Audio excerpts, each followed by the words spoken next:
I think if you succeed, every mistake becomes legendary. If you fail, that's just garbage. You know what I'm saying? I think everybody has great stories. Everybody had a lot of mistakes. Everybody have a lot of problems. But very few people listen to you. One day when you become successful, people listen to you and say, wow, you are great. I'm not that great. I was born in a normal family, and I'm not good at schooling. Of course, I tried to study hard, but as a boy, you know, my school was not that good at that time. So I failed looking for jobs, looking for joining university, joining good schools. But I never give up. And I think there's one thing I learned. Why you should have a chance to be successful. Everybody should get used to fail, but not get used to be accepted by other people. Why other people should help you? You should earn the right to be helped. So the thing I learned is that don't give up. My opportunity has not come yet. When everybody complains, that is the opportunity. I always thought when I was young, when I was in the high school or university, I thought Bill Gates took up my job. You know, Bill Gates did all the successful things. Larry Ellison from Oracle, they took all the wonderful opportunities. IBM benefit. We people have no opportunity. And I think I aim too high. I should aim to support and help the people around me. Do tiny things. I never thought I could be today. After 18 years, Alibaba become today's size. Not because I'm smart. I don't think I'm a smart person. But I work with a lot of smart people. And most smart people, they always want to do successful things, quick, easy things. And I think it's not easy to be successful quickly. Every time, everything we do, we prepare for 10 years. I know I'm not smart. If we want to be successful, we have to win 10 years later. If we want to be successful, we have to work with smart people.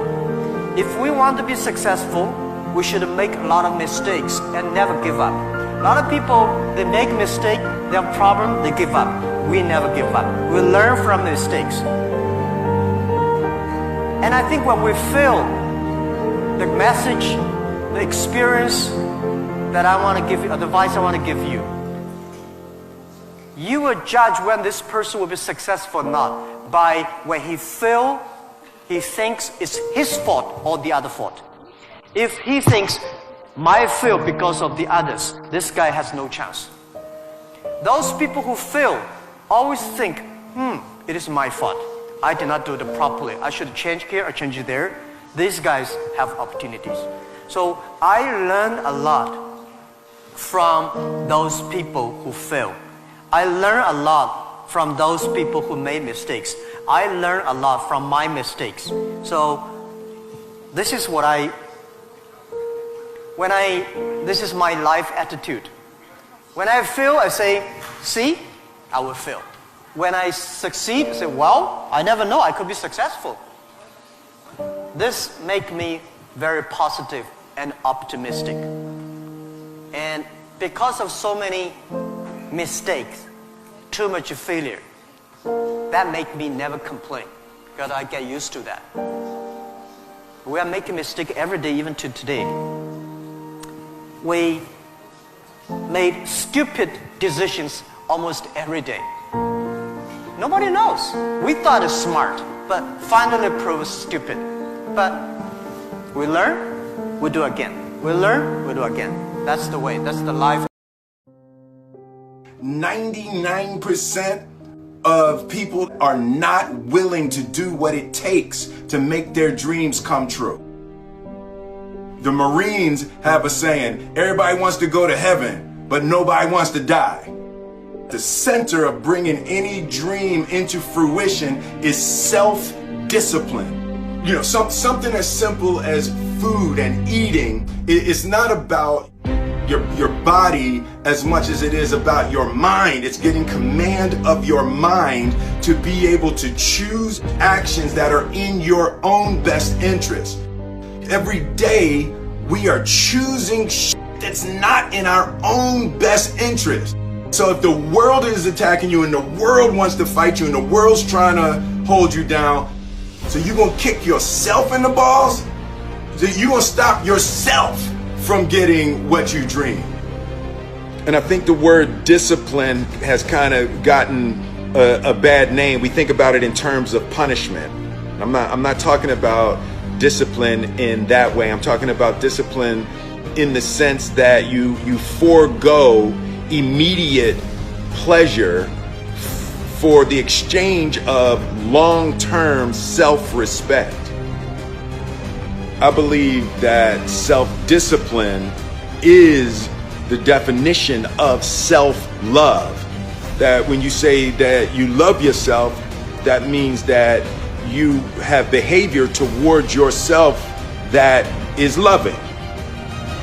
Self-discipline is the center of all material success. You cannot win the war against the world if you can't win the war against your own mind.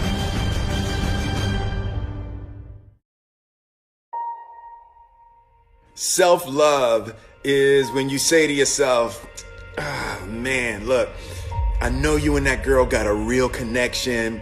I know y'all vibe, but that's your girl's cousin. So I love you too much to let you do that. It's like you say to yourself, hey man, look, I know you want to eat that pizza and it'll be really good, you know, but I can't let you eat that, man, because if you eat that pizza, you're going to feel like shit, you know, and I love you too much to let you eat that. Self-love is, hey, look, I know you got a test on Monday, you know, and I know you really want to go out with your friends. It's Saturday night, you want to go out, but if you fail that test, you're not going to feel good about yourself. You know, I love you too much to let you go out tonight. Self-discipline is self-love. If you want to be happy, you have to love yourself, which means you have to discipline your behavior. The road to sustained happiness is through disciplining your behavior. We tend to base our self-esteem on what other people think.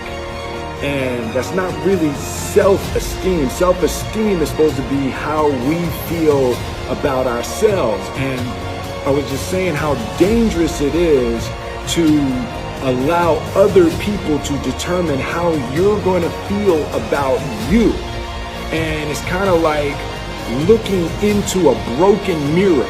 You're going to look in a broken mirror and then change your face to try to look good in this defiled, busted, broken mirror. And it just, other people's opinions is a really way to determine how we feel about ourselves.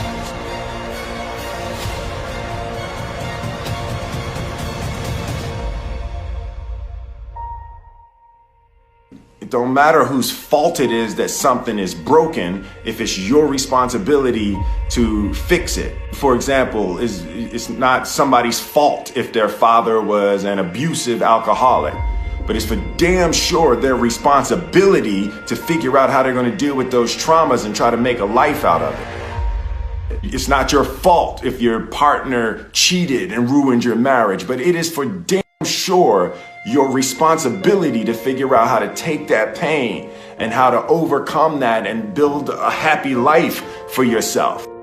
Fault and responsibility do not go together. It sucks, but they don't. When something is somebody's fault, We want them to suffer. We want them punished. We want them to pay. And we want it to be their responsibility to fix it. But that's not how it works, especially when it's your heart. Your heart, your life, your happiness is your responsibility and your responsibility alone. As long as we're pointing the finger and stuck in whose fault something is, we're jammed and trapped into victim mode. When you're in victim mode, you are stuck in suffering. The road to power is in taking responsibility. Your heart, your life, your happiness is your responsibility and your responsibility alone. You can make a person smile, you can make a person feel good, you can make a person laugh, but whether or not a person is happy is deeply and totally and utterly out of your control. The prerequisite for spending time with any person is that they nourish and inspire you. They feed your flame. Look at your last 5 text messages. Are those people feeding your flames or dousing your fire? Put your phone down for just a second and look around. Look to the people around you. Are those people throwing logs on your fire or are they pissing on it?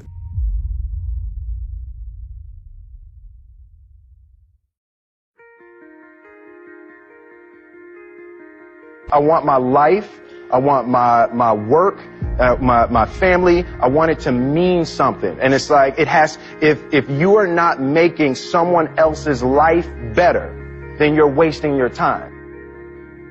The separation of talent and skill is one of the greatest misunderstood concepts for people who are trying to excel, who have dreams that want to do things. Talent you have naturally. Skill is only developed by hours and hours and hours of beating on your craft. You don't try to build a wall. You don't set out to build a wall.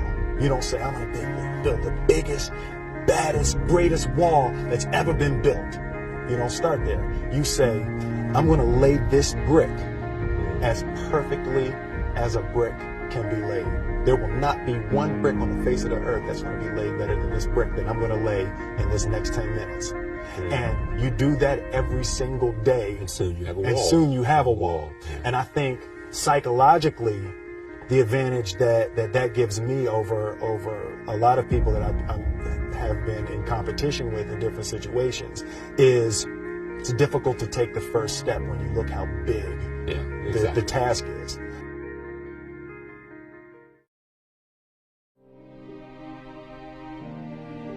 The definition of who I am is very clear to me, and it also redefines who I want to be, in that I know for a fact that I'm stronger than I thought I was.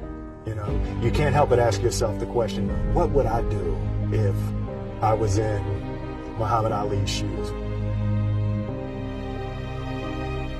I'm motivated by fear. I hate being scared to do something. And I think what developed in my early days was the attitude that I started attacking things that I was scared of. Why were you scared in your bed the night before? What do you need that fear for? Just don't go. Why are you scared in your bed 16 hours before you jump? Why are you scared in the car? Why could you not enjoy breakfast? Fear of what? You're nowhere even near the airplane. Everything up to the stepping out, there's actually no reason to be scared. It only just ruins your day. You don't have to jump. And then in that moment, all of a sudden, where you should be terrified is the most blissful experience of your life. And God placed the best things in life on the other side of terror.